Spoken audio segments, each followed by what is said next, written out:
Okay, good morning and welcome to Tiny Vlog from my corner of the world chapter 2. এমন একটা profession choose করেছি যেখানে জন্মাষ্টমী অবধি দুর্গাপুজো কোনো ছুটি থাকে না। চলো ডিউটিতে যাই, কারণ এর বেশি তো কিছু করার নেই আমার।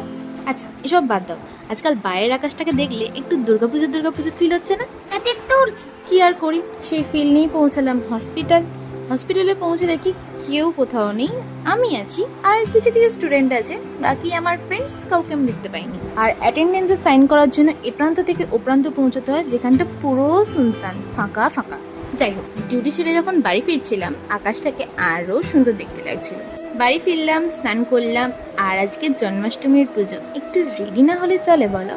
ঠাকুরঘর পৌঁছে দেখি সব জোগাড় অলমোস্ট ডান। একটু মন খারাপ করছিল, যে কাজগুলো প্রতি বছর নিজে হাতে করি ডিউটির কারণে সেগুলো কিছুই করা হয়নি।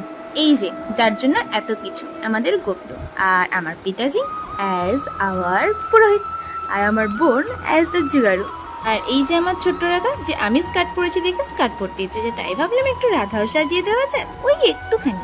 তারপর শুরু হলো পুজো, যা খুব মন দিয়ে প্রতি বছর দেখি।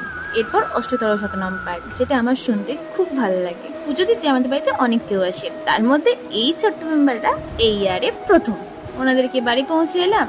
তারপর কি সত্যি কথা বলো তো, ঠাকুরকে যে ভোগ দেওয়া হয় সেটার দিকে তাকিয়ে থাকো তো। আমিও থাকি। প্রসাদ খাওয়ার পর বছরের সবচেয়ে সুন্দর দিনটার ইতি।